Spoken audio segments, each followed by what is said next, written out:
بس تیرے در سا دنیا میں در کہاں.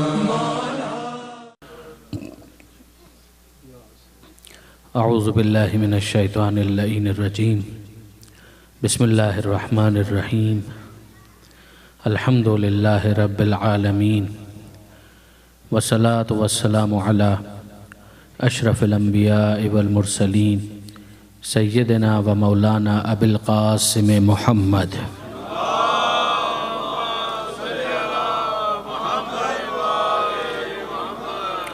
و اہل بیتہ الطیبین الطاہرین المعصومین المظلومین المنتجبین المنتخبین المیامین الذین اذهب اللہ عنہم الرجس وطہرہم تطہیرا.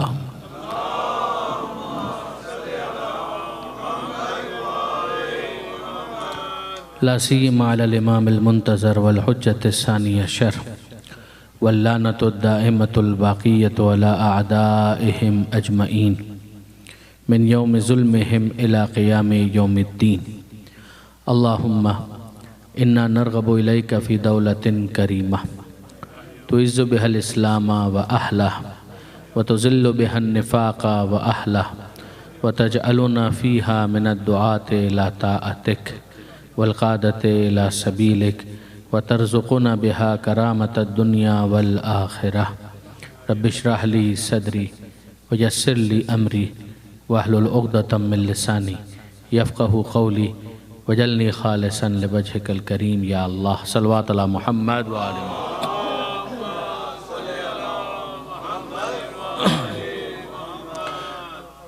أما بعد فقد قال الله سبحانه وتعالى في القرآن الحكيم بسم الله الرحمن الرحيم. هو الذي بعث في الأميين رسولا منهم يتلو عليهم آياته ويزكيهم ويعلمهم الكتاب والحكمة وإن كانوا من قبل لفي ضلال مبين. صلوات على محمد وآل محمد.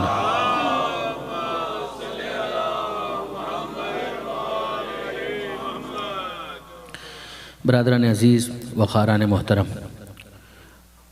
کار رسالت یعنی جو منصب رسالت پر فائز ہے تو پھر اس کے کام کیا ہے، پروردگار عالم نے اس کو کس طریقے سے بیان کیا ہے، اور اسی کے لیے سورہ جمعہ کی آیت آپ کے سامنے مسلسل تلاوت کی جا رہی ہے.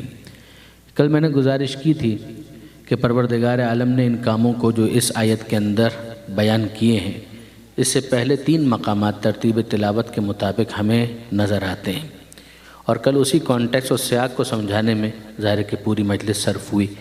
جو وہ پہلا موقع اور مقام تھا سورہ بقرہ کا پہلے پارے کے تقریباً اختتام پر، جہاں حضرت ابراہیم علیہ السلام کی کچھ دعائیں ہیں کہ جب تعمیر خانہ کعبہ کے موقع پر انہوں نے پروردگار عالم کی بارگاہ میں یا الفاظ کے ذریعے یا قلبی ارادے کے ذریعے سے پیش فرمائیں، تو وہاں پروردگار عالم نے جہاں سے بات ان کی شروع ہوئی تھی وہ یہ تھی کہ ربنا تقبل منا انک انت السمیع العلیم. کہ اے پروردگار، یہ خانہ کعبہ کو ہم نے تعمیر تو کر دیا ہے، ابراہیم بھی ہیں، اسماعیل بھی ہیں، لیکن اس کے بعد دعا یہ ہے کہ اے مالک تو اسے قبول فرما، یقیناً تو سننے والا ہے، یقیناً تو جاننے والا ہے. یہ بھی بلاغت قرآنی ہے کہ سمیع اور علیم کا ذکر کیا.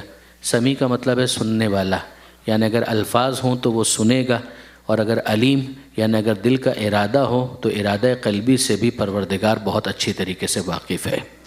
کہ علیم بذات الصدور، وہ تو دلوں کے اندر جو خیالات آتے ہیں ان کو بھی بہت اچھی طریقے سے جانتا ہے کہ انسان سوچتا کیا ہے، انسان کے ذہن میں خیال کیا آتا ہے. یہ بھی برادران عزیز ضمناً ایک بات آ گئی تو میں عرض کر دوں اور پھر آگے ہم بڑھیں کہ یہ بھی معصومین نے پروردگار عالم کا جو تعارف کروایا ہے، یقین جانیے یہ کوئی مبالغہ نہیں ہے. اگر نہج البلاغہ کو آپ ہٹا دیں تو توحید کی تشریح آپ کو نہیں مل پائے گی. آپ اصول کافی کے اندر کتاب التوحید کو دیکھیے، نہج البلاغہ کو دیکھیے، شیخ صدوق نے جو آل محمد کی تعلیمات کی روشنی میں کتاب توحید ترتیب دی ہے اس کو آپ دیکھیں تو اندازہ ہوتا ہے کہ کن رخوں سے پردہ ہٹایا ہے اور کس طریقے سے سمجھایا ہے پروردگار عالم کی توحید کو. تو یہ قرآن کی وہ آیتیں کہ جن کے اندر پروردگار نے اپنا تعارف کروایا ہے، اس کی ڈیٹیلز اور پھر اس کا ایلوبریشن وہ ہمیں ملتا ہے معصومین کے پاس.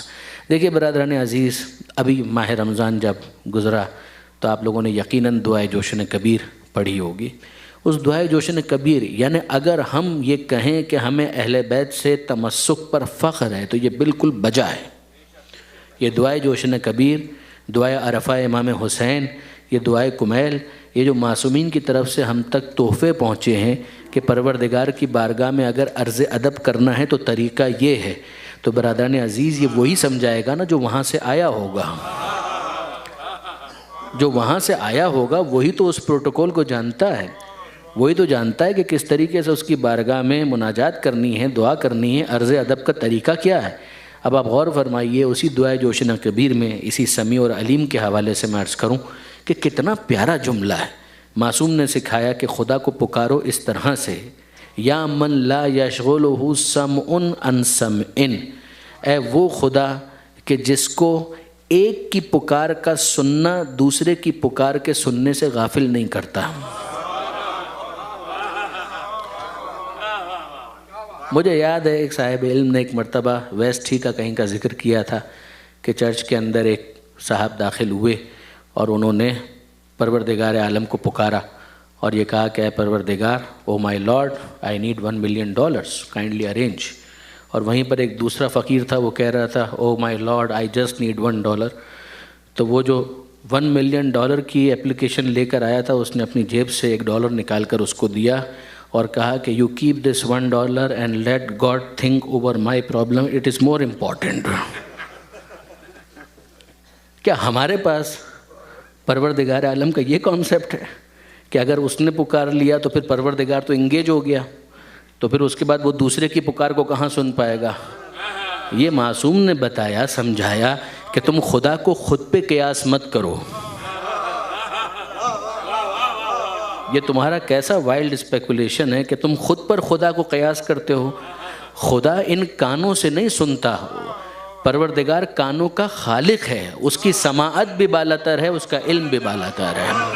درود بھیجے گا محمد و آل محمد پر.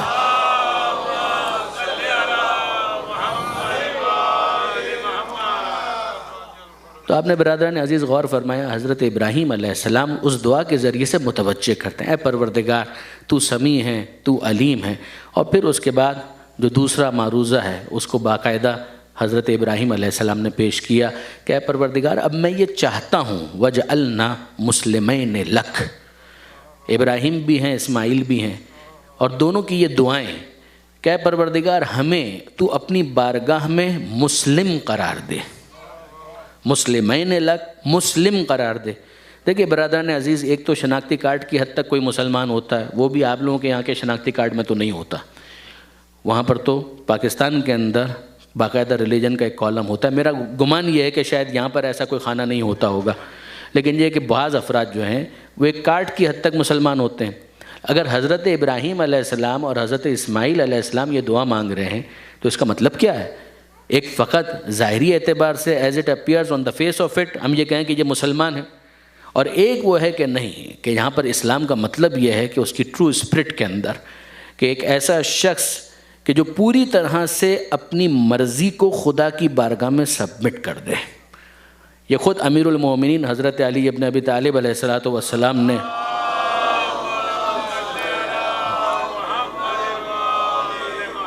اسلام کی تعریف کرتے ہوئے یہ ارشاد فرمایا کہ الاسلام هو التسلیم. اسلام نام ہے سر تسلیم خم کرنے کا، سبمیشن، مگر ایسی سبمیشن کہ جو کمپلیٹ ہو، مکمل ہو اور ولفلی ہو. والتسلیم هو الیقین، اور تسلیم بھی ایسا کرنا کہ جو منزل یقین پر انسان کو لے جائے.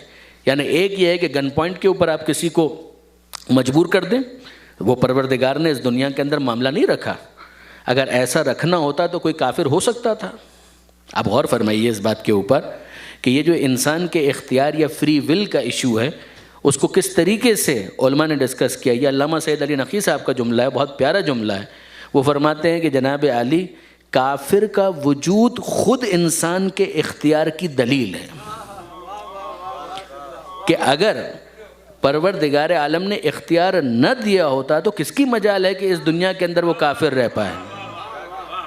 یہ کافر کا وجود خود اس بات کی دلیل ہے کہ پروردگار گن پوائنٹ پر کسی کو مسلمان نہیں بنانا چاہتا، کنونس کر کے مسلمان بنانا چاہتا، کہ تمہیں عقل دی ہے، انٹلیکٹ دیا ہے، سوچنے کی صلاحیت دی ہے، سمجھنے کی صلاحیت دی ہے، تو اب تم خود غور کرو کہ خدا ہے یا نہیں ہے، تو وہ کتنے ہیں، اور اگر ہے تو اس کا کوئی نمائندہ ہونا چاہیے یا نہیں، اور اگر نمائندہ ہو تو اسے کیسا ہونا چاہیے، اور اگر وہ اس دنیا سے چلا جائے تو اس کا کوئی جانشین ہونا چاہیے یا نہیں۔ اگر عقل ہے تو خود سوچتے چلے جاؤ، ہمیں اور کچھ کرنے کی ضرورت نہیں ہے، صرف تمہاری عقل کو اپیل کرنے کی ضرورت ہے۔ اسی لیے آپ دیکھیں گے کہ پروردگار عالم نے قرآن مجید کے اندر کتنی مرتبہ یہ کہا، افلا تعقلون، تم لوگ عقل کیوں استعمال نہیں کرتے، افلا یتدبرون القرآن ام علی قلوب اقفالھا، یہ لوگ قرآن میں تدبر کیوں نہیں کرتے، کیا ان کے دلوں پر تالے لگے ہوئے ہیں؟ یعنی باقاعدہ پروردگار عالم نے اس بات کو اپیل کیا ہے کہ جو عقل کی نعمت تمہیں دی ہے تم اس کو بائی پاس کیوں کرتے ہو، اس کو تم استعمال کیوں نہیں کرتے؟ جہاں بنیادی عقائد کا معاملہ ہے، اگر وہاں پر بھی آپ انٹلیکٹ کو مائنس کر دیں تو برادران عزیز وہ کون سا کامن گراؤنڈ ہے کہ جس پر آپ دوسرے کو کنونس کریں گے؟ اگر میں یہ کہوں کہ قرآن کی آیت ہے، یہ تو آپ کے لیے مفید ہے۔ اگر میں یہ کہوں کہ نہج البلاغہ میں یہ لکھا ہے، یہ تو مولا کا ماننے والا پہلے مرحلے کے اندر قبول کرے گا۔ لیکن اگر میں کسی کافر کے سامنے دین پیش کرنا چاہتا ہوں تو نہ وہ میرے سامنے انجیل پیش کر سکتا ہے، نہ میں اس کے سامنے قرآن پیش کر سکتا ہوں۔ مجھے بھی اگر کسی کامن گراؤنڈ کے اوپر آنا ہے کہ جہاں سے کسی ایگریڈ اپون پرنسپل کے تحت بات کو آگے بڑھایا جا سکے، تو وہ ہیومن انٹلیکٹ کے علاوہ اور کون سا دوسرا گراؤنڈ ہے کہ جہاں خدا کو تو انسان قبول کرے، جب ایک مرتبہ وہ اللہ تک آئے گا تو اسے اور زیادہ صفائی کے ساتھ سوچنے کا موقع ملے گا، وہ لا الہ الا اللہ تک آئے گا، اور جب وہ وہاں تک آئے گا تو پھر اگلا مرحلہ ہے کہ محمد الرسول اللہ تک آئے گا، اور جب غدیر خم میں ہاتھوں پر بلند ہونا ثابت ہو جائے گا تو علی ولی اللہ تک بھی آ جائے گا۔ دیکھیں برادران عزیز، بات کو میں تھوڑا سا آف ٹریک کر گیا، لیکن بہرحال یہ بھی بہت اہم ایک بات ہے جو عرض کرنا ضروری ہے۔ آپ غور فرمائیے اس بات کے اوپر۔ آج کے زمانے میں اگر میں کسی سے بات کرنا چاہتا ہوں، ڈسکس کرنا چاہتا ہوں، تو اگر ہم اس عقل کو درمیان سے نکال دیں، دیکھیں پروردگار عالم کیا کہتا ہے، یاسین والقرآن الحکیم، اے سید اے سردار، والقرآن الحکیم، یہ حکمت والا قرآن، اس کی قسم، انک لمن المرسلین، آپ یقیناً رسولوں میں سے ہیں۔ یہ حکمت والا قرآن گواہی دے رہا ہے کہ آپ یقیناً رسولوں میں سے ہیں۔ میں پروردگار عالم سے سوال کرتا ہوں کہ مالک، اس قرآن کو گواہی کے طور پر لانے کی ضرورت کیا ہے؟ پیغمبر اکرم کے معجزات کم نہیں ہیں۔ میں اس نظریے کو بالکل انڈوز نہیں کر سکتا، اگر کسی کے ذہن میں غلط فہمی ہے تو وہ نکال دے۔ پیغمبر اکرم ہو یا مولا کائنات ہو یا شہزادی ہو یا امام زمانہ ہو، یہ پنجتن وہ ہیں کہ جن کے اشاروں پر معجزات ہوتے ہیں۔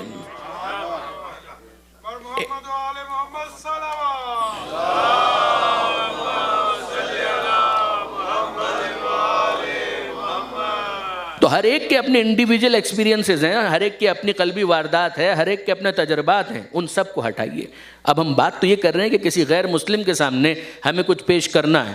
اگر وہ میرے سامنے انجیل کو پیش کرے، وہ میرے سامنے یہ کہے کہ بھئی حضرت عیسیٰ علیہ السلام، اس وقت آپ نہ مسلمان ہیں، نہ آپ کرسچن ہیں، نہ آپ یہودی ہیں، آپ کچھ بھی نہیں ہیں، آپ ایک ایتھیسٹ ہیں، آپ ایک ملحد ہیں، فرض کیجئے، اور آپ کے سامنے کوئی چیز پیش کی جا رہی، اور کوئی کہے کہ جناب عیسیٰ علیہ السلام کو آپ نبی مانیے، کیوں؟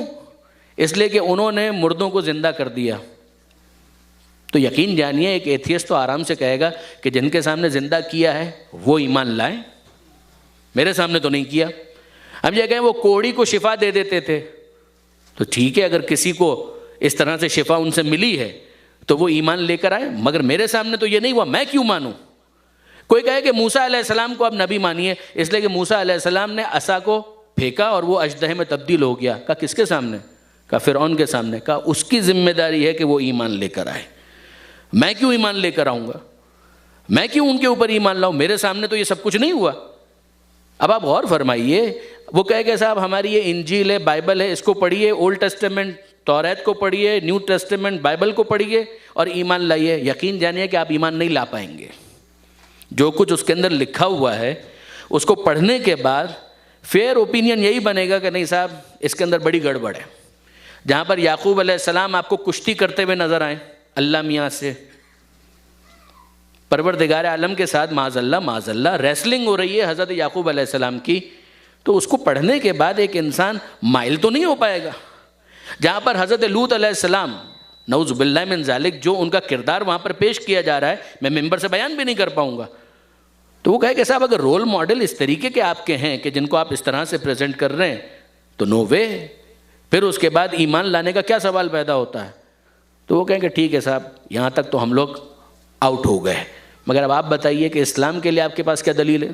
اور اب میں کہنا شروع کروں کہ پیغمبر جو ہمارے تھے انہوں نے سورج کو پلٹایا، انہوں نے چاند کو 2 ٹکڑے کیا، انہوں نے ستارے اتار دیا، یہ سب کچھ ہوا اور بے شک ہوا. مگر برادران عزیز آپ کو انصاف کے ساتھ اس کو بھی یہ کہنے کا موقع دینا پڑے گا. وہ کہے گا کہ جناب علی موسیٰ علیہ السلام نے آپ کے سامنے عصا کو اژدہا نہیں بنایا تو آپ نے کہا میں کیوں ایمان لاؤں. عیسیٰ علیہ السلام نے آپ کے سامنے کسی مردے کو زندہ نہیں کیا تو آپ کو یہ کہنے کا حق ہے کہ میں کیوں ایمان لاؤں. تو پھر آپ ہمیں بھی تو یہ حق دیجئے. آپ کے نبی نے یہ کام کیے ہوں گے، سورج کو پلٹایا ہوگا، چاند کو 2 ٹکڑے بھی کیا ہوگا، ستارے کو اتارا بھی ہوگا، سنگریزے نے ہاتھ پر تسبیح پڑھی بھی ہوگی، مگر ہمارے سامنے تو یہ سب کچھ نہیں ہوا. آپ نے غور فرمایا؟ یہ وہ اعتراض ہے کہ جو آئے گا، اور یہ اعتراض بالکل صحیح آئے گا. یہ معجزات ہوئے اور ان سے بہت زیادہ معجزات ہوئے، بے شک ہوئے، کوئی شک نہیں ہے. مگر برادران عزیز قضیہ سارا یہ ہے کہ جس رسالت کو قیامت تک جانا ہے اس رسالت کے کسی معجزے کو بھی قیامت تک جانا چاہیے، ورنہ اس رسالت کی جسٹیفیکیشن کیا ہوگی؟ پیغمبر اکرم کا انتقال ہوا ہے، پیغمبر اکرم کی رسالت ختم نہیں ہوئی ہے. رسول کا انتقال ہونا اور بات ہے، رسالت کا ختم ہو جانا وہ اور بات ہے. رسالت ہے اور قیامت تک جائے گی. ختم نبوت کا مطلب ہی یہ ہے.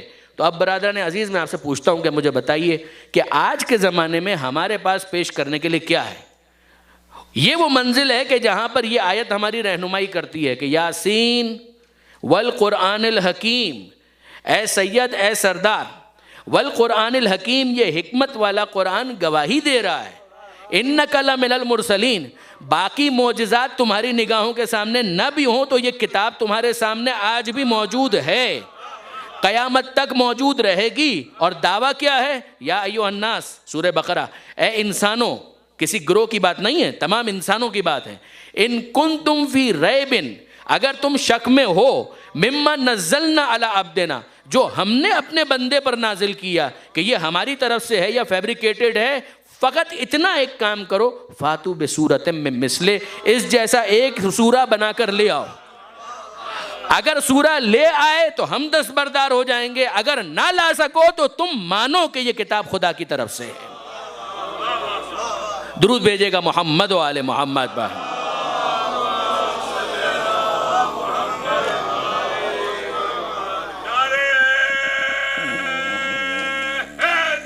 یا علی. تو اب آپ نے غور فرمایا برادران عزیز، کیس تو یہ ہے کہ پروردگار عالم نے اس طریقے سے اس مسئلے کو حل کیا کہ عقل انسانی کا اس کو اپیل کرو، اس کے سامنے پیش کرو کہ یہ کتاب معجزہ ہے، یا وہ جواب لے آئے. اب معجزہ قرآن ہونے کی جہتیں کتنی ہیں وہ خود اپنی جگہ پر ایک ٹاپک ہے اور مستقل موضوع ہے. اس وقت میں اس کی تفصیل میں نہیں جا رہا کہ کس طرح سے مستقبل کی پیشن گوئیاں ہیں، فصاحت ہے، بلاغت ہے، ایلوکوینس ہے، اور بہت ساری دوسری چیزیں کہ جن کو بہت تفصیل کے ساتھ ڈسکس کیا گیا، مستقل کتابیں اس پر لکھی گئیں. فقط ایک کتاب کا حوالہ میں ضرور دوں گا، البیان، جناب آیت اللہ خوئی مرحوم کی جو کتاب ہے، اس کے اندر معجزے کا پورا ایک چیپٹر موجود ہے، اور قرآن مجید کے اعجاز یا معجزہ یا میریکل ہونے کی جو جہتیں ہیں اس پر انہوں نے گفتگو کی ہے. اس کا انگریزی ترجمہ بھی اویلیبل ہے اور نیٹ پر بھی موجود ہے، al-islam.org کے اوپر بھی آپ جا کر دیکھیں گے تو وہاں پر بھی آپ کو یہ کتاب غالباً مل جانی چاہیے. تو یہ خود اپنی جگہ ایک موضوع ہے.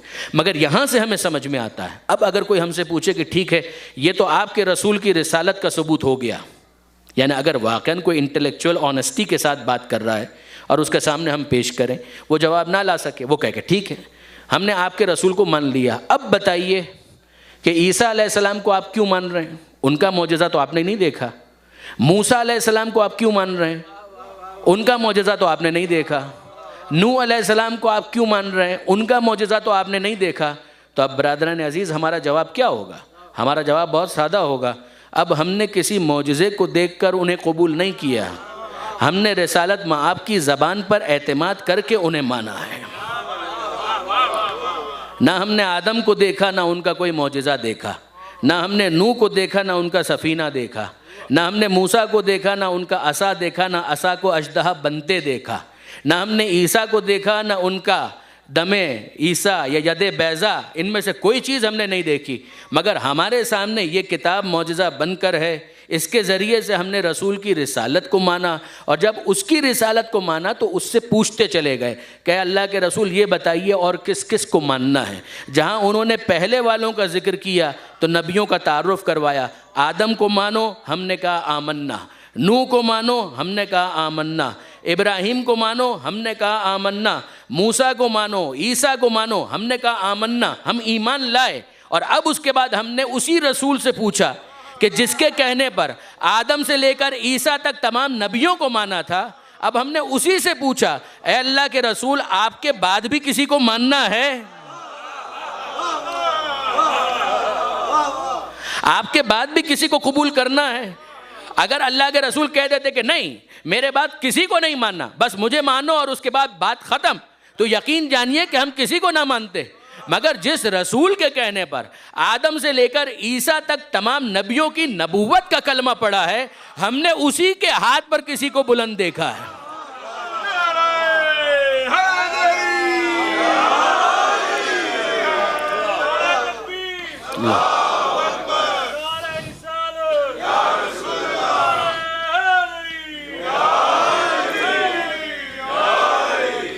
ہم نے اسی کے ہاتھ پر کسی کو بلند دیکھا ہے۔ اور برادران عزیز یقین جانیے کہ پاکستان کے اندر میں اکثر یہ جملہ کہا کرتا ہوں کہ بھئی مولا سے ہماری کیا رشتہ داری ہے، سادات کی تو پھر ہے، ہماری کیا رشتہ داری ہے کہ مثلا خالہ کے بیٹے ہیں، چاچا کے بیٹے ہیں، ماموں کے بیٹے ہیں، کزن ہیں، فرسٹ کزن ہیں، سیکنڈ ہے، کیا معاملہ کا معاملہ صرف اتنا ہے کہ ہم تو اپنے طور پر کسی کو نہیں مان رہے، نہ محمد مصطفیٰ کو ہم نے اپنے طور پر رسول مانا، نہ علی مرتضیٰ کو اپنے طور پر امام مانا۔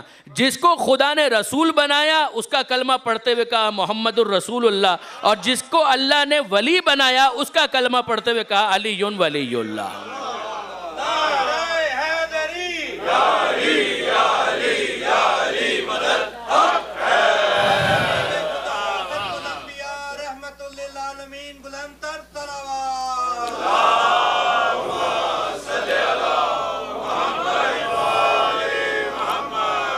یہ سر تسلیم خم کرنے کا تقاضا ہے کہ اگر ایک انسان اسلام کو مان رہا ہے اور اس کا معاملہ یہ ہے کہ سر تسلیم خم کرو تو پھر مانو۔ خدا کو جب ایک مانا ہے تو پھر اس کے کہنے پر محمد الرسول اللہ کہو، اسی کے کہنے پر علی ولی اللہ کہو۔ اگر یقین کیجئے کہ کسی اور کو پیغمبر اکرم نے ہاتھوں پر بلند کیا ہوتا ہم اس کو مان لیتے، مگر اس میں ہمارا کیا قصور ہے کہ پیغمبر اکرم کسی اور کو بلند نہیں کرتے، بلند کرتے ہیں تو پیغمبر اکرم کے ہاتھوں پر علی ہی بلند نظر آتے ہیں۔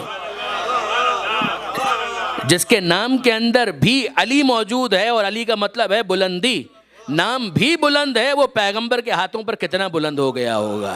درود بھیجئے محمد و آل محمد پر۔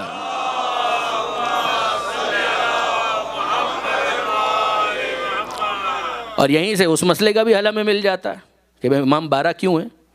ہمیں کوئی 12 پر اصرار تھوڑی ہے، ہمارا کوئی اصرار نہیں ہے کہ امام 12 ہونے چاہیے، 1200 ہوں، 12,000 ہوں، 12 لاکھ ہوں، ہمیں اس میں کوئی دلچسپی نہیں ہے کہ امام کتنے ہیں، ہمیں دلچسپی اس میں ہے کہ پروردگار نے کتنوں کو امام بنایا۔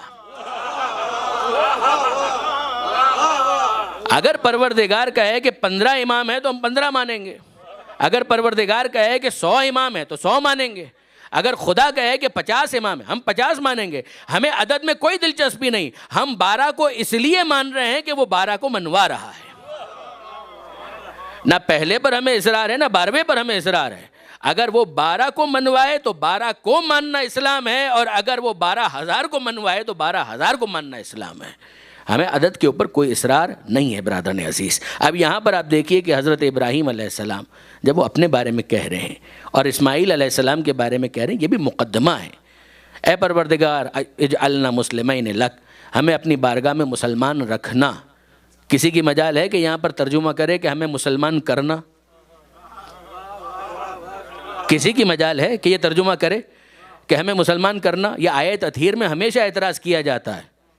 بہت سے افراد ہیں کہ جنہوں نے کتابوں کے اندر یہ لکھا کہ اگر ہم مان بھی لیں کہ یہ اہل بیت کے بارے میں ہے اور پنجتن کے بارے میں ہے تو اس کا مطلب کوئی نجاست تو ہوگی جسے خدا نے دور کیا. نعوذ باللہ من ذالک. یہی کہ یرید اللہ لیذھب عنکم الرجس، تو اللہ نے رجس کو دور کیا، تو کوئی رجس ہوگا کہ جس کو اللہ نے دور کیا. یہ کہتے ہوئے وہ بھول جاتے ہیں کہ چادر کے نیچے خود محمد مصطفیٰ بھی موجود ہیں. وہ بھول جاتے ہیں. لیکن برادران عزیز، وہاں پر عام طور پر یہ کہا جاتا ہے کہ مان بھی لیں تو اس کا مطلب یہ ہے کہ کوئی رجس تھا، کوئی نجاست تھی کہ جس کو دور کیا. اس موقع پر بھی سمجھانے کے لیے خانہ کعبہ ہی کی آیت پیش کی جاتی ہے کہ پروردگار عالم نے تطہیر ہی کا عنوان پیش کیا تھا اور یہ کہا تھا انطہر بیتی، اے ابراہیم، اے اسماعیل، اس خانہ کعبہ کو پاک کرو یا پاک رکھو.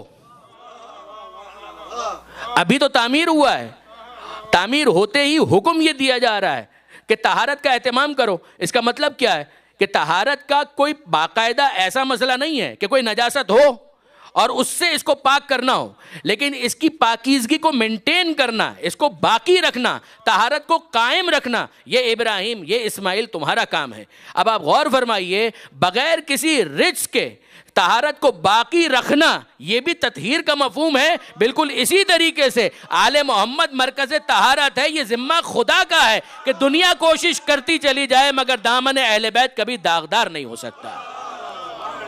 درود بھیجے گا محمد و آل محمد.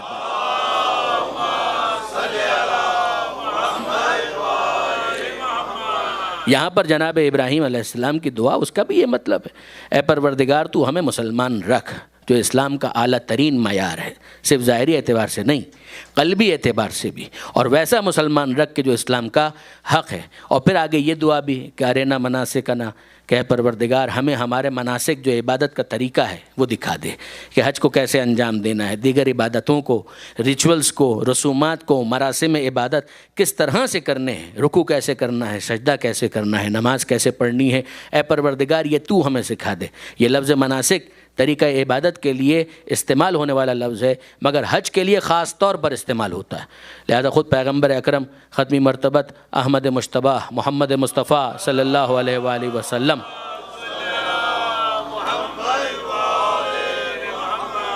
ان کا جملہ بھی ہے کہ خذوا عنی مناسککم، کہ مجھ سے مناسک حج کو سیکھ لو. جو حج کے مناسک ہیں، حج کا طریقہ ہے، مجھ سے سیکھ لو. بطور عمومی عبادت کے جتنے طریقے ہیں ان سب کو مناسک سے تعبیر کیا جاتا ہے. تو آپ غور فرمائیے، یہ ابراہیم علیہ السلام، یہ اسماعیل علیہ السلام، پہلی دعا ربنا تقبل منا انک انت السمیع العلیم، ہم سے قبول کر، تو سننے والا ہے، تو جاننے والا ہے.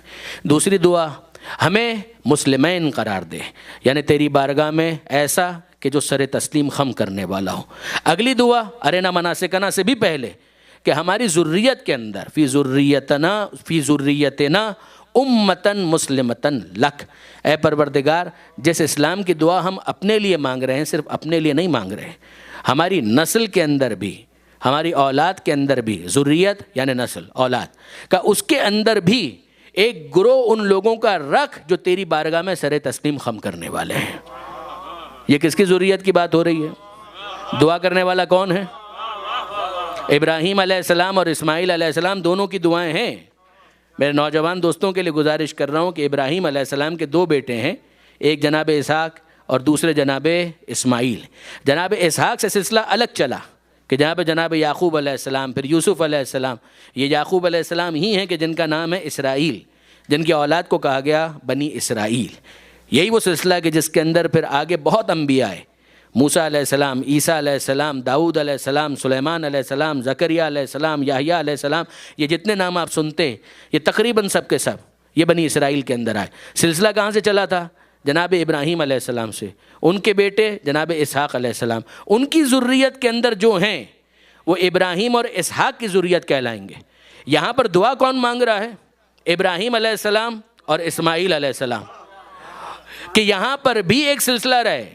امتن مسلمتن لک، ایک گروہ مسلمانوں کا ہونا چاہیے. تو اب ہمیں ماننا پڑے گا کہ اگر ابراہیم اور اسماعیل علیہ السلام کی یہ دعا قبول ہوئی تو اسماعیل علیہ السلام اور ابراہیم علیہ السلام کی نسل میں ختمی مرتبہ تک ایک گروہ ان لوگوں کا ہونا چاہیے جو اسی معیار کے مسلمان ہوں، جو اس معیار کے مسلمان ہوں. اس لیے کہ حضرت ابراہیم علیہ السلام اور اسماعیل دونوں یہ دعا مانگ رہے ہیں. اب آپ غور فرمائیے، جس کے بعد ہمیں سمجھ میں آتا ہے یہ عقائد ایسے ہی نہیں بن گئے جو کتابوں کے اندر بڑی تفصیل کے ساتھ لکھے گئے، جس کو آپ سنتے ہیں ممبروں سے، یہ ایسے ہی نہیں بن گئے کہ جتنے معصوم ہیں، امام ہیں، ان سب کا سلسلہ خود سے لے کر آدم تک پاکیزہ اور طاہر و طیب شجرہ. اگر آپ زیارت کے الفاظ پر غور کریں، کیا جملے ہیں اس کے اندر؟ اشہد انک کنت نورا فی الاصلاب الشامخہ والارحام المطہرہ. میں گواہی دیتا ہوں اے مولا حسین کہ آپ آدم علیہ السلام تک پیچھے جتنا آپ کا سلسلہ رہا ہمیشہ پاک اسلاب میں رہا، پاک ارحام میں رہا. اسلاب الشامخہ والارحام المطہرہ، کہیں پر بھی شرک کی نجاست موجود نہیں تھی. یہی وجہ ہے کہ پیچھے بنی ہاشم کے اندر ایک گروہ ہمیشہ ان لوگوں کا رہا. جناب ابراہیم علیہ السلام تک پیچھے جہاں تک آپ چلے جائیں، ہر ایک کے اندر ایک گروہ ہمیشہ ان لوگوں کا رہا کہ جو مسلمان تھے. پھر اگر کوئی کہے کہ ابو لہب وغیرہ کیا آ گئے، تو ابو لہب کی نسل میں تو کوئی معصوم نہیں ہے. ابو لہب کی نسل میں تو کوئی معصوم نہیں ہے. یہ کچھ افراد ہیں جو دائیں بائیں ہو جاتے ہیں، تو دائیں بائیں والوں پر ہمارا ویسے بھی کبھی اعتبار نہیں ہوا کرتا. درود بھیجے گا محمد و آل محمد.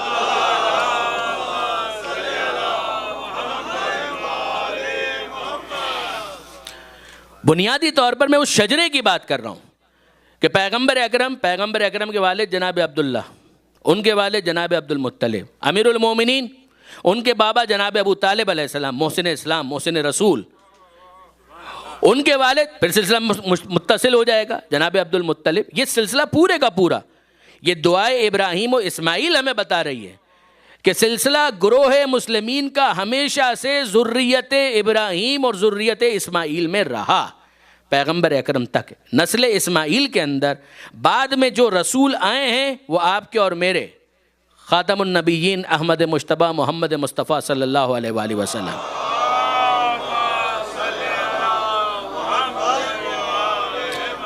اور اب اس کے بعد حضرت ابراہیم علیہ السلام کی دعا اور آگے بڑھتی ہے. پھر وہ کہتے ہیں، اور وہ جملہ آتا ہے، وَابْعَثْ فِيهِمْ رَسُولًا مِّنْهُمْ، کہ اے پروردگار اسی گروہ کے اندر ایک رسول کو بھیج، مبعوث فرما، جو ان کے درمیان کیا کرے کہ یتلو علیہم آیاتک، جو ان کے درمیان تیری آیتوں کی تلاوت کرے. یہ پہلا کام. دوسرا کام وَيُعَلِّمُهُمُ الْكِتَابَ وَالْحِكْمَةَ، جو انہیں کتاب کی تعلیم دے اور حکمت کی تعلیم دے. وَيُزَكِّيهِمْ، اور جو ان کے نفسوں کو پاک کرے. کہ یہ کام وہ کرے، بھیج کن میں؟ اسی گروہ مسلمین میں جو میری ذریت کے اندر ہے. یہاں پر لفظ امیین بھی نہیں ہے، یہاں پر کوئی دوسرا لفظ نہیں ہے. جب وسعت کے ساتھ بات ہوگی تو ظاہر ہے کہ کیلگری کے اندر آپ ہیں تو کینیڈا میں تو خود بخود ہیں، اور کینیڈا میں آپ ہیں تو نارتھ امریکہ میں آپ ہیں، اور نارتھ امریکہ میں ہیں تو ڈیفینیٹلی آپ دنیا کے اندر موجود ہیں. تو جب سلسلہ پھیلے گا تو اس انداز سے بات درست ہوگی. لیکن یہاں پر جو پروردگار عالم نے خاص اہتمام کیا ہے وہ یہ کہ ایک گروہ مسلمین کا ہے کہ جن کے اندر حضرت ابراہیم اور اسماعیل علیہ السلام یہ دعا مانگ رہے ہیں کہ اے پروردگار ان میں اس رسول کو بھیجنا جو ان کے درمیان یہ کام کرے، آیتوں کی تلاوت کرے، کتاب کی تعلیم دے، حکمت کی تعلیم دے، اور ان کے نفسوں کو پاک کرے. یہ حضرت ابراہیم علیہ السلام نے دعا مانگ لی. اب میں آپ سے سوال پوچھتا ہوں، مجھے یہ بتائیے، حضرت علامہ سید علی نقی صاحب نے اس کو اس طریقے سے بیان کیا بہت عمدگی کے ساتھ، کہ آپ مجھے بتائیے ایک بات، ہم عام طور پر دعا کے بارے میں کیا سمجھتے ہیں؟ اولاد نہیں تھی، دعا مانگی تو اولاد ہو گئی، تو دعا نہیں مانگتے تو اولاد شاید نہ ہوتی. پیسہ نہیں تھا، خدا سے دعا مانگی تو غربت دور ہو گئی، پیسہ آ گیا. تو دعا نہ مانگتے تو شاید پیسہ نہ آتا، دولت نہ آتی. تو یہاں پر بھی ایسا ہی ہے کہ یہ حضرت ابراہیم علیہ السلام اور اسماعیل علیہ السلام چونکہ دعا مانگ رہے ہیں لہٰذا پروردگار نے رسول بھیج دیا. واقعی ایسا ہے کہ اگر وہ دعا نہ مانگتے تو پروردگار عالم نے بھیجنا بھی نہ تھا. یہ کہنے سے پہلے ذرا سوچ لیجئے گا، رسول کا خود جملہ ہے کنت نبیا و آدم و بین الماء والطین، کہ میں اس وقت بھی نبی تھا جب آدم مٹی اور پانی کے درمیان تھے. اور مولا کا جملہ ہے کنت ولیا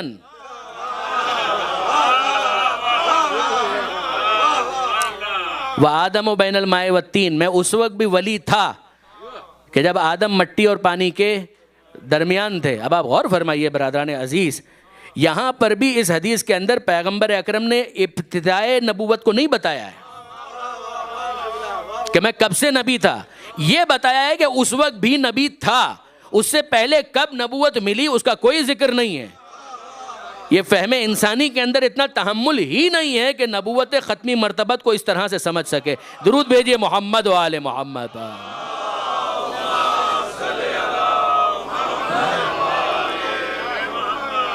تو پھر اب اس کو حل کیسے کریں؟ مسئلہ تو ہے۔ حضرت ابراہیم علیہ السلام کی دعا 4000 سال پہلے جناب ابراہیم علیہ السلام نے اسماعیل علیہ السلام نے یہ دعا مانگی۔ تو پھر میں عرض کروں کہ کیا اس موقع پر مثلاً ابراہیم علیہ السلام، اسماعیل علیہ السلام سوچ رہے تھے کہ بھائی بہت مناسب ہوگا کہ اس آخری زمانے کے اندر ایک رسول بھی آ جائے؟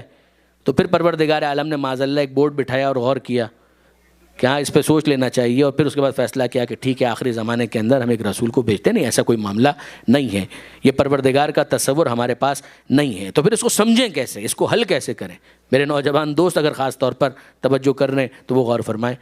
اگر آپ غور کریں، ایک نعرہ ہمارا ہے جو اس مسئلے کو حل کرنے کے لیے بہت کافی ہے، اور وہ کون سا ہے؟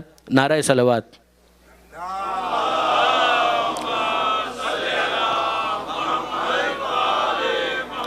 یہ درود بھی ایک نعرہ ہے نا، یہ ہمارا شعار ہے کہ جس کے ذریعے سے ہماری پہچان ہوتی ہے کہ اللہم صلی علی محمد وآل محمد۔ کیا ترجمہ ہے اس کا؟ اے اللہ تو رحمت نازل فرما محمد اور آل محمد پر۔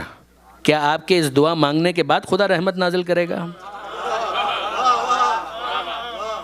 یہ بات اس کی ہو رہی ہے کہ جس کے سردار کے لیے خدا نے کہا ہے وَمَا أَرْسَلْنَاكَ إِلَّا رَحْمَةً لِلْعَالَمِينَ، اے حبیب ہم نے آپ کو عالمین کے لیے رحمت بنا کر بھیجا۔ تو ہمارے دعا مانگنے کے بعد پروردگار عالم ان پر رحمت نازل کرے گا؟ ارے چھوڑیے اس آیت کو بھی، آیا درود ہی کو دیکھیے، پروردگار عالم نے تو پہلے ہی اعلان کر دیا ان اللہ وملائکتہ یصلون علی النبی، اللہ اور ملائکہ تو درود بھیج رہے ہیں، رحمت نازل ہو رہی ہے، اللہ بھیج رہا ہے، ملائکہ لا رہے ہیں، اور پھر اس کے بعد حکم دیا جا رہا ہے یا ایھا الذین آمنو، اے ایمان لانے والوں، صلو علیہ وسلموا تسلیما، تم بھی درود و سلام بھیجو۔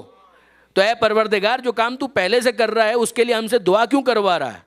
دعا اس لیے نہیں ہو رہی ہے کہ تم دعا کرو تو اس کے بعد میں رحمت نازل کروں گا، رحمت تو آ رہی ہے، مگر تم بھی اسی دعا کے الفاظ اپنی زبان سے جاری کر کے اپنے وفادار ہونے کا تو ثبوت دو کہ جو خدا کر رہا ہے تم بھی وہی چاہ رہے ہو۔ یہ انسان جو دعا مانگ رہا ہے درود کے ذریعے سے، اس کی دعا کے بعد رحمت نازل ہوگی ایسا نہیں ہے، رحمت پہلے سے نازل ہو رہی ہے، بس اتنا ہے کہ جب ارادہ پروردگار کو سمجھ لیا تو اب پروردگار جو کر رہا ہے اسی کو اپنی زبان سے دعا کے ذریعے سے بیان کر دو تاکہ تمہاری وفاداری ثابت ہو جائے، تمہارا وفادار ہونا ثابت ہو جائے۔ اب جب ایسا ہے تو اس کے بعد مسئلہ حل ہو گیا کہ ابراہیم علیہ السلام، اسماعیل علیہ السلام لوح محفوظ پر لکھی ہوئی تحریر کو پڑھ چکے تھے کہ آخری زمانے میں رسول نے آنا ہے اور ان کاموں کو اس نے انجام دینا ہے۔ یہاں پر دعا کے بعد رسول کو بھیجنے کا فیصلہ نہیں ہوگا، یہ ابراہیم علیہ السلام کا وفاداری کا اعلان ہے کہ اے پروردگار جو تو چاہتا ہے میں بھی وہی بات تیری بارگاہ میں دعا کے ذریعے سے پیش کر رہا ہوں۔ درود بھیجئے محمد و آل محمد۔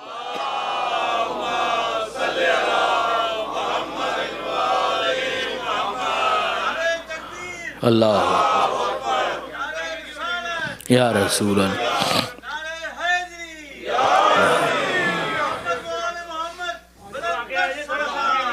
اللہم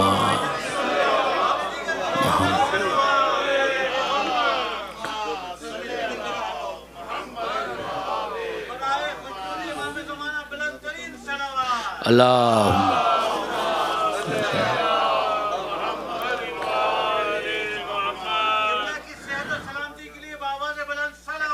اللہم صلی اللہ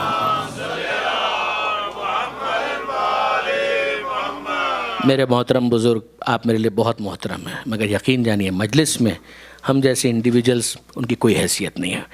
دعا کی ہمیشہ التماس ہے، مگر نعرے کی صورت میں کسی اور انڈیویجل کا کیا ذکر؟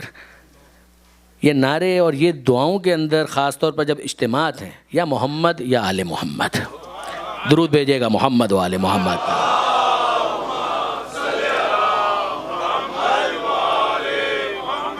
تو برادران عزیز، یہ دو مثالیں میں نے آپ کے سامنے پیش کی اور قرآن مجید ہی سے ہیں۔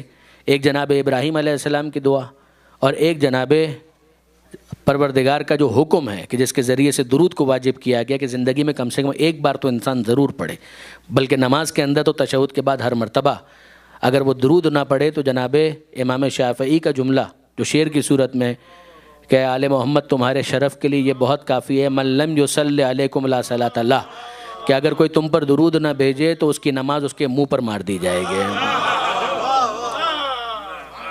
یہ شرف ہے، یہ مرتبہ ہے۔ تو یہ دو مقامات تو ہمیں سمجھ میں آ گئے۔ اب اس کے ذریعے سے وہ تیسرا مقام بھی ہمارے لیے واضح ہو جانا چاہیے جو بعض ذہنوں کو ٹونٹ کرتا ہے، اور وہ کیا ہے کہ یہ ہم زمانے کے امام کی سلامتی کے لیے دعا کیوں مانگتے ہیں؟ اس کو بھی اعتراض کی صورت میں پیش کیا گیا۔ اگر آپ کتابیں دیکھیں گے تو اس کے اندر جو فرائض وظائف حضرت حجت کے حوالے سے ماننے والوں کے بیان ہوئے ہیں، اس کے اندر بہت ساری چیزیں ہیں۔ حضرت حجت کی طرف سے حضرت حجت کی سلامتی کے لیے صدقہ نکالو، حضرت حجت کی طرف سے نیابت میں حج کرنے کے لیے بھیجو، اسی میں یہ چیز بھی ہے کہ حضرت حجت کی سلامتی کے لیے دعا مانگو۔ اے پروردگار، اگر تجھے سلامت رکھنا ہے تو ہمارے دعا مانگنے کی کیا ضرورت ہے؟ اے پروردگار، اگر ہم صدقہ نہ بھی نکالیں، اگر تو نے سلامت رکھنا ہے تو کوئی کیا کر لے گا؟ نہیں برادران عزیز، یہاں پر بھی معاملہ وہی ہے، رحمت نازل ہو رہی ہے، آخری زمانے میں نبی نے آنا ہے۔ وہ ابراہیم کی وفاداری کا اعلان ہے کہ وہ دعا کے ذریعے سے کہتے ہیں اے پروردگار تو وہ کام کر جو کرنے والا ہے۔ وہ درود کے ذریعے سے ہم اپنی وفاداری کا اعلان کرتے ہیں اے پروردگار رحمت تو بھیج رہا ہے، میں بھی یہی چاہتا ہوں۔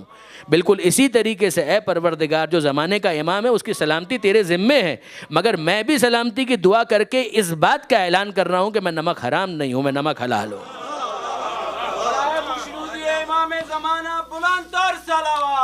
اللہ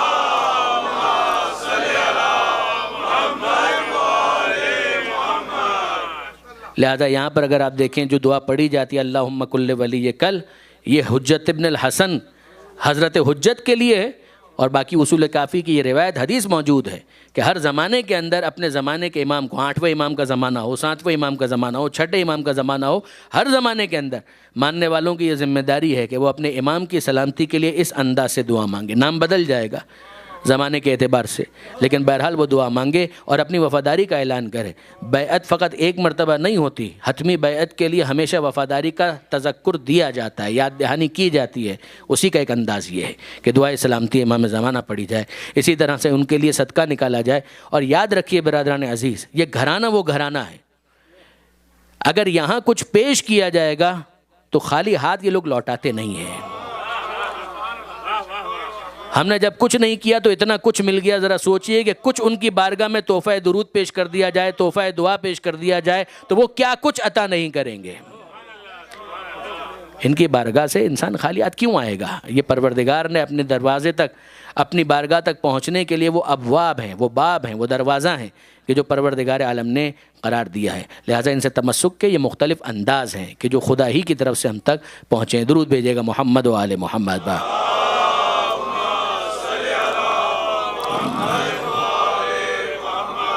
تو اب برادران عزیز یہ ایک موقع ہمارے سامنے مکمل ہوا جناب ابراہیم علیہ السلام کی دعا کے حوالے سے، اسماعیل علیہ السلام کی دعا بھی ساتھ میں۔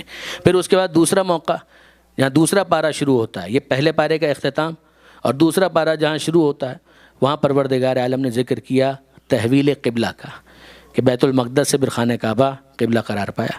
تو وہیں پر آغاز ہی میں آپ کو یہ بحث ملے گی، سیقول السفہاء ما ولاھم عن قبلتہم التی کانوا علیہا، کہ ان قریب یہ بے وقوف اور احمق لوگ کہیں گے کہ کیا بات تھی کہ جس کی وجہ سے انہوں نے قبلہ تبدیل کر دیا۔ اور پھر پروردگار عالم نے سمجھایا کہ للہ المشرق والمغرب، مشرق اور مغرب سمتیں تو سب پروردگار کی ہیں، کہیں پر بھی تم رک کرو خدا تو وہاں موجود ہے۔ پروردگار سمت و مکان کے اندر محدود نہیں ہے، وہ ہر جگہ ہونے کے باوجود لا مکان ہے، وہ ہر جگہ ہونے کے باوجود لا مکان ہے۔ پروردگار عالم جہاں رک کرو خدا موجود ہے، اور اس کے بعد وہ لامکان ہے، اس کی تشریح اپنے مقام پر. لیکن برادران عزیز غور فرمائیے کہ پھر پروردگار عالم ایک ڈسپلن چاہتا ہے. خانہ کعبہ کی اہمیت اور عظمت کو سمجھانا بھی مقصود ہے، مگر اگر کوئی شخص یہ سمجھتا ہے کہ بس رخ کسی طرف اگر کر لیا جائے تو یہی نیکی ہے، تو پھر پروردگار نے کریکٹ کیا کہ لیس البر ان تولوا وجوہکم قبل المشرق والمغرب، کہ نیکی اس چیز کا نام نہیں ہے کہ تم نے رخ کس طرف کیا ہوا ہے. یہ تو ایک ڈسپلن ہے. پروردگار چاہتا ہے کہ ایک نظم، ایک ضبط لوگوں کے اندر آئے، بطور مسلمان ان کا قبلہ ہو اور وہ اہل قبلہ کہلائیں، وہ درست ہے. لیکن اگر کوئی شخص یہ سمجھتا ہے کہ بس اس طریقے سے اس نے اپنی ذمہ داری پوری کر لی، نہیں، دین پورا موجود ہے. ایمان لاؤ، اعمال صالحہ کو انجام دو، اس کے بعد تم مومن کہلاؤ گے، اس کے بعد تم نیکی کے کمال کو حاصل کرو گے. آپ نے غور فرمایا برادران عزیز؟ وہیں پر پروردگار عالم نے کہا کہ کما ارسلنا فیکم رسولا، جس طرح سے ہم نے تمہارے درمیان رسول بھی تو بھیجا. پہلے بھی تو کوئی نبی تھا، مگر اس کی جگہ پر اب یہ نبی آ گیا، اور ایسا آیا کہ خاتم النبیین ہے. تو اگر دوسرے نبی کی جگہ پر یہ نبی آ سکتا ہے تو ایک قبلے کی جگہ پر دوسرا قبلہ کیوں نہیں آ سکتا؟ یہ تو پھر مشیت پروردگار ہے، یہ تو مرضی پروردگار ہے کہ وہ کس موقع پر کس کو کس طرح سے پیش کرے. کما ارسلنا فیکم رسولا منکم، جس طرح سے اللہ نے تمہارے درمیان ایک رسول کو بھیجا جو تمہارے درمیان کیا کرتا ہے، پھر وہی کام گنوائے. یتلو علیکم آیاتہ ویزکیہم ویعلمہم الکتاب والحکمہ، وہ ان کے درمیان آیتوں کی تلاوت کرتا ہے، وہ ان کے درمیان نفسوں کو پاک کرنے کا کام انجام دیتا ہے، اور وہ ان کو کتاب کی تعلیم دیتا ہے اور حکمت کی تعلیم دیتا ہے. یہ دوسرا موقع ہے. پھر اس کے بعد تیسرا موقع سورہ آل عمران، اور وہاں پر پروردگار نے ایک عجیب انداز اختیار کیا. لقد من اللہ علی المؤمنین، یہ اللہ کا احسان ہے مومنین کے اوپر. لقد من اللہ علی المؤمنین، اگر کوئی مومن ہے تو وہ اس احسان کو سمجھے گا، یہ اللہ کا احسان ہے. لقد من اللہ علی المؤمنین اذ بعث فیہم رسولا من انفسہم، کہ ان کے درمیان ایک رسول کو مبعوث کیا جو انہی میں سے ہے. یہ اللہ کا احسان ہے. دیکھیے سورہ حجرات 49واں سورہ ہے، جہاں پر پروردگار عالم نے کچھ ایسے احمقوں کا تذکرہ کیا ہے کہ جو احسان جتاتے ہیں کہ ہم ایمان لائیں. پروردگار عالم فرماتا ہے یمنون علیک ان اسلموا، اے حبیب یہ آپ پر احسان جتاتے ہیں کہ یہ اسلام لائے. ان کی حیثیت کیا ہے، ان کی اوقات کیا ہے؟ بل اللہ یمن علیہم، اللہ کا احسان ہے ان کے اوپر اگر یہ لوگ اسلام لائیں. ان ہداہم بالایمان، کہ ان کی ہدایت کی ایمان کی طرف. اب آپ نے غور فرمایا، نہ خدا کو تمہارے اسلام کی حاجت ہے، نہ رسول کو تمہارے اسلام کی حاجت ہے. اگر کوئی اسلام کے ذریعے سے احسان جتا رہا ہے تو اس کا اسلام اس کو مبارک. پروردگار غنی بالذات ہے. انتم الفقراء، تم سب کے سب فقیر ہو. اللہ غنی اور حمید ہے، وہ بے نیاز ہے، اس کو کوئی ضرورت نہیں. یہی بات پروردگار عالم نے حج کے حوالے سے بھی کہی.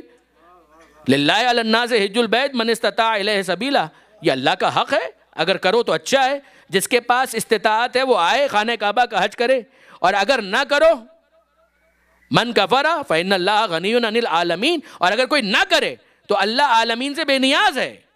اللہ کو نہ تمہارے حج کی ضرورت ہے، نہ تمہاری نماز کی ضرورت ہے. تم خدا کے محتاج ہو، خدا تمہارا محتاج نہیں ہے.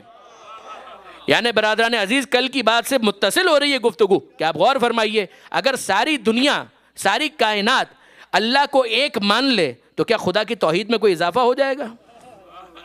وہ غنی بذات ہے. اگر سب کے سب رسول کو رسول مان لیں تو کیا رسول کے اسٹیٹس میں کوئی اضافہ ہو جائے گا؟ وہ پہلے بھی رحمت للعالمین تھا، ہے اور رہے گا. اب اس کا مطلب کیا ہوا؟ مطلب یہ ہوا کہ تم خدا کو ایک مانو، تم موحد بن جاؤ. اگر تم نہیں مانو گے تو تم مشرک رہ جاؤ گے. وہ ایک تھا، ایک ہے، ایک رہے گا. تم رسول کو رسول مانو تاکہ تم مسلمان بن جاؤ.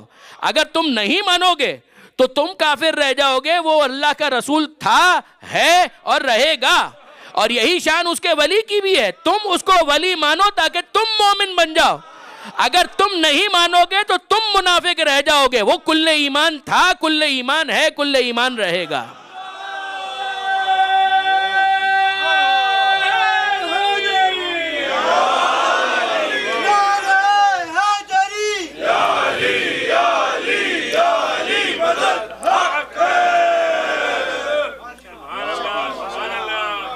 بس برادران عزیز آپ نے غور فرمایا، یہاں پر پروردگار عالم نے کہا لقد من اللہ علی المؤمنین، مومن ہے تو وہ اس احسان کو سمجھے گا.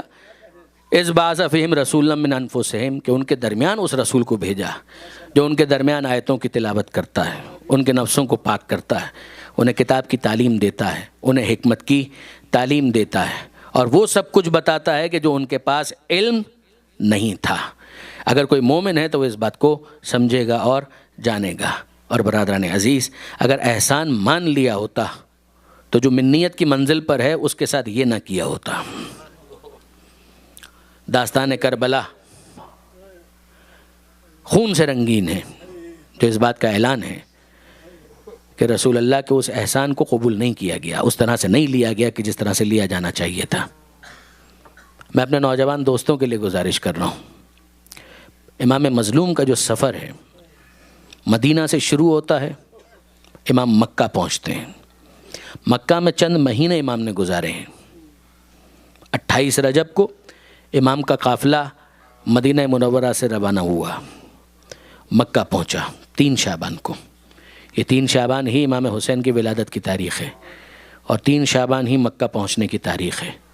اور 3 شعبان کو جب امام پہنچے مکہ مکرمہ تو اس کے بعد امام نے پورا شعبان گزارا، پورا رمضان گزارا، شوال گزارا، ذیقعد گزارا، یہاں تک کہ ذی الحج کی تاریخیں گزرنے لگیں. اور 8 ذی الحجہ کو امام مظلوم وہاں سے نکلتے ہیں مکہ مکرمہ سے. اور پھر اس کے بعد مختلف منازل ہیں کہ جن کو طے کرتے ہوئے حسین آگے بڑھ رہے ہیں.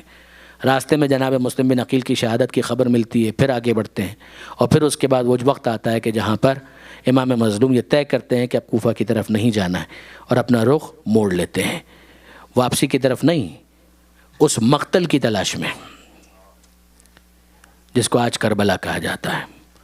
حسین مظلوم کے علم میں ہے وقت ولادت جس کی شہادت پر پیغمبر اکرم نے گریہ کیا ہو، علی اور زہرا نے گریہ کیا ہو، حسن مجتبیٰ نے گریہ کیا ہو، اس کو بہت اچھی طرح سے معلوم ہے کہ مجھے کہاں پر قتل ہونا ہے، مجھے کہاں پر اپنا خون پیش کرنا ہے، مجھے کہاں پر اپنی شہادت خدا کی بارگاہ میں پیش کرنی ہے. حسین بہت اچھی طرح سے جانتے ہیں.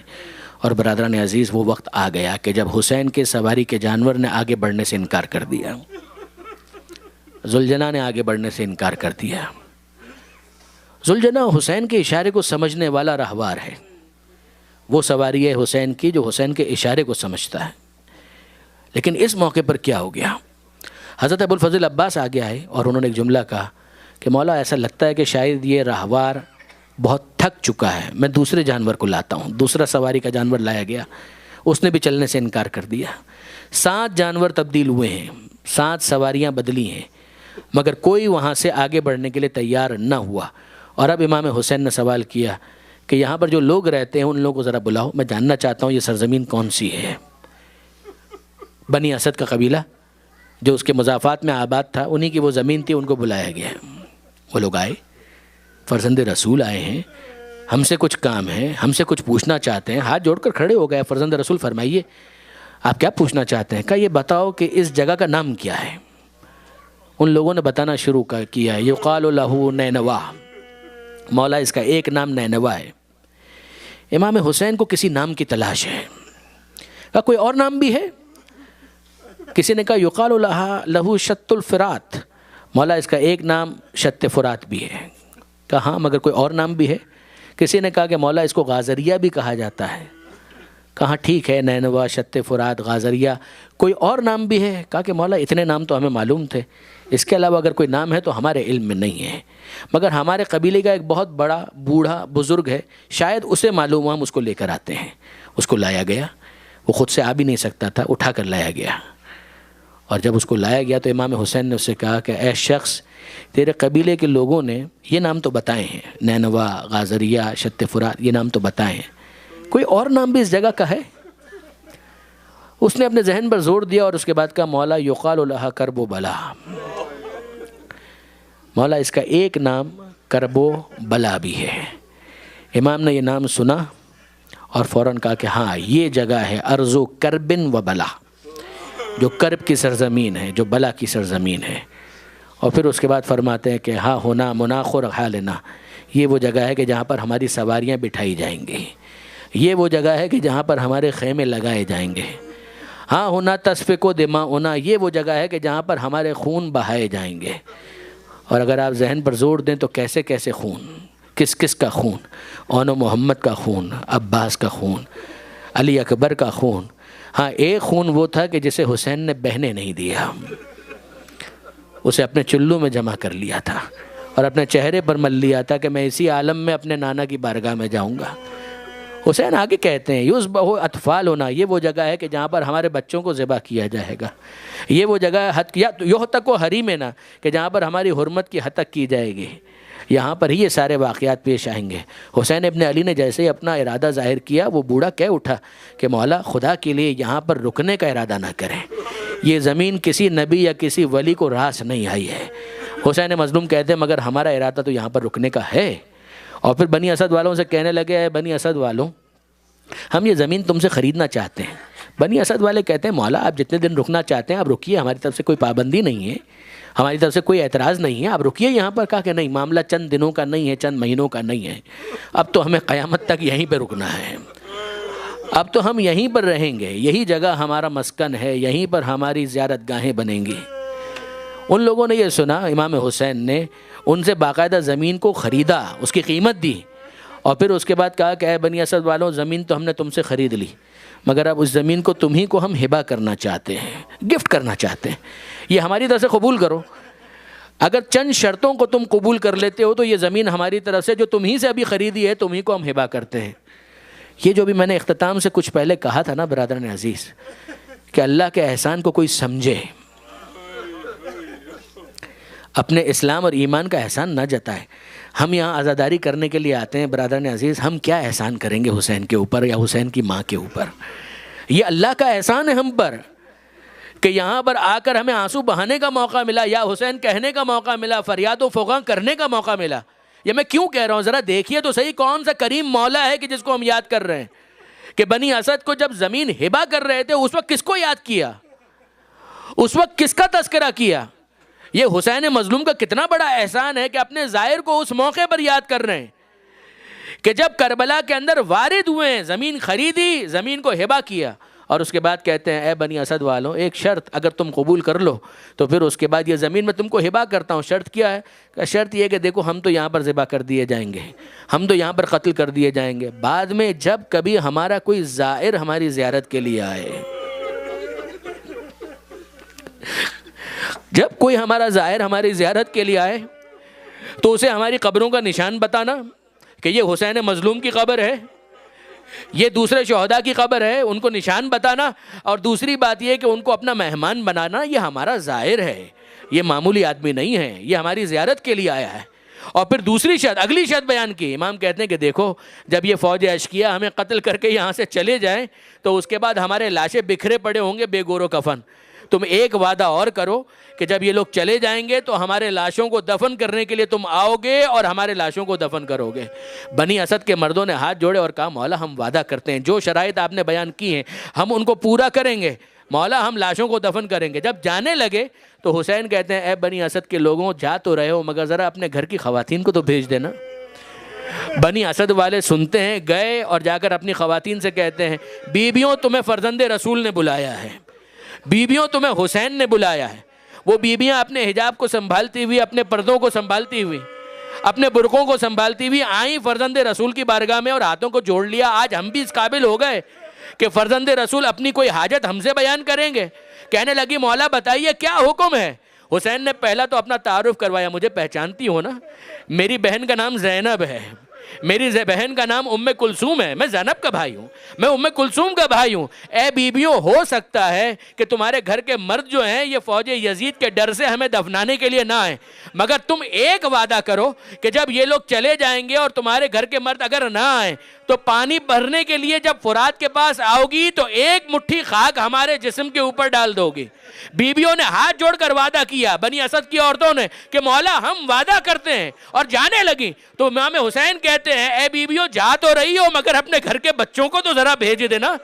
وہ بچے بھی جب آئے ہیں تو حیرت کے ساتھ، ارے ہم اتنے چھوٹے، ہم کیا خدمت کر سکتے ہیں؟ ننھے ننھے ہاتھوں کو جوڑ کر کہتے ہیں مولا حکم کیجئے۔ حسین کہتے ہیں پہلے میرا تعارف سنو، میرے بچوں میں بھی علی اصغر ہے، سکینہ کا بابا ہوں، تمہاری طرح کے میرے بھی چھوٹے بچے ہیں۔ کہا مولا حکم کیجئے۔ کہا کہ حکم فقط اتنا ہے کہ اگر تمہارے ماں باپ یزید کے ڈر سے ہمیں دفن کرنے کے لیے نہ آئے تو تم وعدہ کرو کہ جب کھیلتے ہوئے آؤ گے ایک مٹھی